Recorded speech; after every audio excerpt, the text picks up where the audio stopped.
Une chose que vous entendrez parfois dans la culture populaire, lorsque les gens bavardent à propos des croisades, surtout dans les sections de commentaires sur YouTube, c'est cette idée avancée par certains. Eh bien, les croisades n'étaient qu'une question de cupidité. Elles n'avaient rien à voir avec la religion. Ce n'était pas, vous savez, pour faire quelque chose pour vos frères chrétiens. Il s'agissait simplement d'aller en Terre Sainte pour s'emparer d'un tas de butin et s'enrichir. Et la vérité, c'est que c'est certainement une façon inexacte et trop simplifiée de voir l'histoire des croisades. Tout spécialiste des croisades vous dira que ce n'est pas exact. Les sources historiques ne soutiennent certainement pas cela. Alors parlons un peu des motivations derrière la croisade aujourd'hui. Quand on regarde comment l'Église médiévale concevait les croisades, il est certain que l'Église voyait la croisade comme un acte d'amour fraternel chrétien. Donc l'idée est que vous partez en expédition pour aider des chrétiens en péril, que ce soit en Espagne ou en Terre Sainte. Ce genre de choses aurait vraiment été très important. C'est quelque chose auquel les gens auraient vraiment pensé lorsqu'ils concevaient dans les croisades. Nous allons examiner quelques sources. Tout d'abord, le discours du pape Urbain à Clermont, le discours qui a lancé les croisades. C'est la seule guerre qui soit juste car c'est un acte de charité que de risquer sa vie pour ses frères. Donc là, on voit bien cette idée que partir en croisade est évidemment dangereux. Vous risquez votre vie et votre intégrité physique. Vous faites cela pour vos frères chrétiens. Maintenant, je ne dis pas que c'était la seule motivation pour partir en croisade, que chaque personne qui partait en croisade ne pensait qu'à cela et uniquement à cela. Les êtres humains ont des motivations complexes, mais il est évident que c'était très important et un grand facteur de motivation pour beaucoup. Un autre point que nous allons examiner, cela vient d'Espagne, donc nous allons regarder les croisades en Espagne et au Portugal. Ils insistaient aussi sur le fait que la guerre était essentiellement une question de défense et de libération de leurs frères chrétiens. Dans les mots du pape Calixte II, pour la défense de nos frères et la libération des églises d'Espagne des massacres et des désastres causés par l'oppression des païens. Et voici une autre source. Ceci vient de la deuxième croisade. Il s'agit d'une source liée à la conquête de Lisbonne au Portugal. Ceci provient d'un discours prononcé à l'armée croisée par un évêque, tel que conçu par l'auteur de cette chronique. Celui qui n'empêche pas qu'on fasse du tort à ses camarades et à ses frères, s'il le peut, est tout aussi fautif que celui qui leur fait du tort. D'accord, donc c'est quelque chose qui a du sens pour nous. Ce concept selon lequel quelque chose de mauvais arrivait à d'autres chrétiens et qu'il était du devoir des croisés d'agir. Un thème récurrent des croisades était aussi cette idée que le but était de faire quelque chose pour la chrétienté, de faire quelque chose de bien en tant que chrétien, plutôt que de rechercher la richesse ou le butin. Le pillage, l'acquisition de richesses par la guerre, c'est quelque chose de courant et c'est quelque chose que les guerriers médiévaux comprenaient prendre. Souvent, c'était ainsi qu'une armée était payée, un souverain utilisait les biens pillés pour payer ses soldats. Donc, pour les soldats de cette époque, ils auraient tôt compris cela, mais il était souligné que cela ne devait pas être la motivation pour partir en croisade. Nous allons encore examiner, dès la deuxième croisade et la conquête de Lisbonne, ce discours. Agissez en bons soldats, car le péché n'est pas de faire la guerre, mais de se battre pour le butin, même si nous pensons qu'il s'agit d'une motivation spirituelle, et que les croisés sont des hommes qui partent pour aider leurs frères chrétiens. En même temps, cela ne veut pas forcément dire que, du point de vue de chacun, la récompense matérielle était incompatible avec cette mission. Fulcher de Chartres, chroniqueur majeur de la première croisade, a laissé un passage très intéressant. Beaucoup parmi vous connaissent sans doute sa chronique, et il a assisté à une grande partie de la croisade. Il était le chapelain de Baudouin de Boulogne, l'un des chefs de la première croisade. C'est une phrase célèbre qu'il a écrite dans sa chronique vers la fin de celle-ci, et sa chronique couvre la première croisade jusqu'à la fin des années 1120. Elle couvre donc une grande partie de l'histoire ancienne du royaume de Jérusalem. Et Fulcher lui-même était un colon dans les États croisés, et il commande donc sa propre transformation, et vous savez, des différents croisés lorsqu'ils se sont installés en Orient. Vous savez, ils se sont en quelque sorte immergés dans cette culture orientale, dans ce contexte oriental. Ce qu'il dit ici, c'est « Nos proches et nos parents nous rejoignent de temps en temps, sacrifiant même à contre-cœur tout ce qu'ils possédaient autrefois. Les pauvres en Occident deviennent riches ici grâce à Dieu. Ceux qui avaient peu d'argent là-bas ont ici d'innombrables visans, et ceux qui n'avaient là pas de villa possèdent ici, par le don de Dieu, une ville. » Alors pourquoi quelqu'un retournerait-il en Occident s'il a trouvé l'Orient ainsi? Dieu ne veut pas que ceux qui se sont consacrés à le suivre avec leur croix souffrent du besoin, non, même jusqu'à la fin. C'est donc assez intéressant. Il sous-entend ici que les guerriers qui participent à cette guerre qui est sainte selon Dieu, Dieu va les récompenser matériellement. Il ne s'agit pas seulement de récompenses spirituelles, mais aussi matérielles, ce qui serait conforme au plan de Dieu. Les historiens ont depuis longtemps souligné qu'il s'agit probablement d'une forme de propagande de recrutement de la part de Fulcher, car il comprend que, vous savez, la façon dont la littérature médiévale était consommée, souvent elle était lue à haute voix dans les cours. Donc vous savez, vous avez un groupe de nobles réunis dans la cour d'un roi, d'un comte ou autre. Pour se divertir, ils écoutaient des livres audio. Des livres sur l'héroïsme, des chroniques, des récits de ce qui se passe dans d'autres parties du monde, des informations sur ce qui se passait dans les États croisés, tout cela aurait été d'un grand intérêt. Ainsi, les États croisés avaient toujours besoin de combattants. Ils avaient toujours besoin de chevaliers. Ainsi, Fulcher, dans sa chronique, glisse ici et là quelques petites choses qui, si un chevalier les entendait dans la cour d'un grand seigneur quelque part en Occident, il pourrait se dire « Oui, ça a l'air pas mal, je pourrais essayer d'en profiter ». Donc je pense qu'on peut regarder cet état d'esprit médiéval et comprendre qu'il n'y a pas de contradiction entre l'idée de guerre sainte, la réussite dans la guerre sainte et la réussite dans le monde. Je veux dire, d'un côté, il faut comprendre que c'est une nécessité, n'est-ce pas? Je veux dire, si on parle de l'idée des croisades, c'est qu'on va entrer sur un territoire non chrétien, le conquérir et le placer sous la domination politique chrétienne. Donc, si auparavant une partie de l'Espagne ou de la Terre Sainte était gouvernée par un prince musulman, une croisade a pour but de la conquérir, de le destituer et de mettre un prince chrétien à sa place. Donc, dans ce scénario, le succès terrestre est une évidence. Je veux dire en termes d'objectifs. Vous travaillez en vue d'une conquête matérielle. Donc on peut voir comment, vous savez, cette idée que, d'accord, simplement parce que vous obtenez un succès terrestre, parce que vous remportez des succès dans les croisades, cela ne contredit pas cette motivation spirituelle. Cela peut être quelque chose d'assez difficile à comprendre pour nous aujourd'hui, parce qu'il y a une telle séparation entre des concepts comme l'ordre politique et la religion. Alors que dans le monde médiéval, la religion était un élément crucial de l'ordre politique. Les gens pensaient qu'il était important que l'État ait son mot à dire en matière de religion, qu'il soutienne la religion. Et cela était vrai aussi bien pour les musulmans que pour les chrétiens. Quelqu'un qui partait en croisade pouvait avoir à la fois l'objectif de faire quelque chose de spirituel, vous savez, faire quelque chose pour Dieu, et aussi penser que cela pourrait être bénéfique pour sa carrière. Il n'y avait pas nécessairement une seule et totalement unifiée façon d'imaginer la croisade. D'un côté, il y a cette idée que, d'accord, il ne devrait pas y avoir de motivation matérielle, mais ensuite, on voit chez Fulcher qu'il y a une motivation matérielle dans la façon dont il la présente. Après avoir examiné certains de ces éléments, je pense qu'il pourrait être intéressant de se demander ce qui motivait le croisé moyen. Si on essaie d'imaginer le croisé moyen du Moyen-Âge, qui n'est pas, vous savez, un haut dignitaire ecclésiastique, ni un roi ou un grand seigneur, mais juste un chevalier ordinaire, voire un simple fantassin, peu importe, qu'est-ce qui motivait une telle personne? Je pense que, tout d'abord, on peut souligner que les gens ont généralement de nombreuses motivations lorsqu'ils s'engagent dans une entreprise quelconque. Je veux dire, on peut être personnellement motivé par quelque chose, motivé financièrement ou motivé spirituellement. Il y a différents degrés de cela. Vous savez, pour certains, l'une de ces motivations peut être plus forte qu'une autre.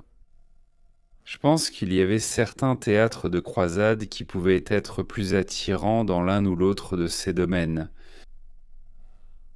Et donc cela pourrait aider à déterminer vers quelle région vous seriez attiré. À une époque de piété, c'était certainement l'un des principaux moyens d'exprimer sa piété. Et c'était une époque où la piété religieuse était très répandue, où les gens étaient profondément imprégnés de piété religieuse. Et donc c'était un sentiment réel pour beaucoup de gens. C'est l'une des choses sur lesquelles nous nous trompons souvent à propos de cette époque si nous imaginons qu'il y avait beaucoup d'hypocrisie religieuse. Nous vivons à une époque où il est plus facile d'imaginer l'hypocrisie religieuse, car beaucoup sont sceptiques envers la religion. Mais la vérité, c'est que dans le monde médiéval, les gens croyaient vraiment à cela. C'était la réalité fondamentale de leur monde. Et même si vous n'étiez peut-être pas tellement motivé par l'amour de Dieu, la crainte de Dieu à elle seule vous pousserait à prendre la religion en considération. Donc nous devons en tenir compte. Et dans beaucoup de cas, compte tenu du danger que représentait la croisade, il est impossible de comprendre comment quelqu'un aurait pu le faire pour une autre raison. Mais bien sûr, l'autre élément, c'est cette idée d'héroïsme, de prestige. Parce que la vérité, encore une fois, à une époque de grande piété, à une époque où, vous savez, les objectifs de la noblesse et de l'Église étaient de plus en plus alignés. Et l'Église avait réussi en quelque sorte à christianiser la chevalerie et à aider à promouvoir cette idée du chevalier chrétien. C'était le plus grand acte d'héroïsme auquel on pouvait participer. Donc, si vous êtes un chevalier, si vous êtes un homme de guerre, si vous êtes un homme valeureux qui admire le courage et que vous voulez être considéré comme quelqu'un de courageux, la croisade vous attire. Parce que ce n'est pas simplement une guerre ordinaire, banale, où, vous savez, bien sûr, tout le monde veut gagner de l'argent grâce au pillage ou quelque chose comme ça. La croisade, c'est du haut niveau. C'est presque comme la différence aujourd'hui entre quelqu'un qui gère une entreprise dans sa communauté locale ou travaille pour, vous savez, même une grande entreprise, et quelqu'un qui part à accomplir un grand acte de charité à l'étranger ou quelque chose comme ça. Les gens, vous savez, quelqu'un peut accomplir un acte de charité aujourd'hui, non seulement parce qu'il est un grand humanitaire, mais aussi parce qu'il recherche le prestige qui accompagne cela. Vous savez, les gens vont voir ça et l'admirer. Donc il faut qu'on le voie de cette façon. La croisade était l'équivalent du grand acte de charité dans le monde latin médiéval. Je pense que si on parle des croisades en Espagne et au Portugal, il est beaucoup plus facile de comprendre l'avantage matériel pour quelqu'un qui s'implique là-dedans. Parce que tout d'abord, c'est proche par rapport au reste de l'Europe chrétienne latine. Vous savez, si vous êtes en France, il suffit de descendre en Espagne. C'est juste à côté. Et en plus de cela, vous avez des rois et des nobles en Espagne qui contrôlent les parties chrétiennes du territoire avec des régimes très stables. Ils parrainent des croisés. Ils demandent aux hommes de venir et ils présentent les choses ainsi. Écoutez, si vous venez ici, je vais vous donner des terres. Je partagerai le butin avec vous. Un parfait exemple, Alphonse le Batailleur, roi d'Aragon. Il a fait venir toutes sortes de chevaliers de Normandie et de France qui sont descendus et ont participé à sa croisade. Certains d'entre eux ont obtenu des domaines, vous voyez, ce genre de choses. Donc je peux comprendre comment la Reconquista en Espagne pouvait être plus attrayante si vous pensiez, d'accord, je cherche à m'enrichir en faisant cela. Je cherche une opportunité pour ma carrière. Je dirais que c'est très différent pour la Terre Sainte, vous savez, le théâtre qu'on associe souvent aux croisades. D'accord, la Terre Sainte, vous savez, Jérusalem, combattre dans les lieux saints contre les musulmans qui occupent ce territoire. C'est quelque chose de très différent, rien qu'en termes de risques encourus. Je veux dire, évidemment, il y a des risques dans toute guerre, mais la Terre Sainte, c'est une entreprise extrêmement dangereuse. C'est loin. C'est isolé du reste de la chrétienté latine. C'est vraiment en plein territoire musulman, en plein territoire ennemi. En mettant de côté le petit argumentaire de Fulcher de Chartres que nous venons de lire il y a un instant, il y avait très peu d'opportunités de s'enrichir ici. Peu de gens s'attendaient à aller là-bas et devenir riches. Vous savez, il parlait de quelqu'un, vous savez, qui ne possède pas de villa en Occident, puis qui part en Terre Sainte et qui possède une ville. Un tout petit nombre de personnes, c'était seulement la très haute noblesse. Vous savez, seuls les grands seigneurs pouvaient ainsi attendre. En plus de cela, après la première croisade, les gens ont compris cela. Après cela, les gens comprenaient en somme mieux ce qu'impliquait de partir en croisade au Levant oriental. Les récits revenaient sur les souffrances que les gens enduraient. Encore une fois, qui c'était très loin et difficile d'accès. Même atteindre le lieu des combats est très difficile. Cela implique un voyage ardu, soit par bateau, soit par un trajet terrestre très difficile. C'était extrêmement coûteux. Des gens se sont ruinés en faisant cela. Godefroy de Bouillon a vendu ou hypothéqué toutes ses terres pour faire cela. L'un des grands seigneurs du Saint-Empire romain germanique, vous savez, le duc de Lorraine, il a littéralement investi tout ce qu'il possédait pour financer son armée. C'était financièrement ruineux pour beaucoup de gens. Encore une fois, le voyage lui-même était très dangereux. C'était dangereux aussi simplement de quitter son territoire d'origine. Si vous étiez un noble et que vous partiez en laissant vos terres derrière vous, vos terres étaient donc potentiellement exposées aux attaques de vos voisins.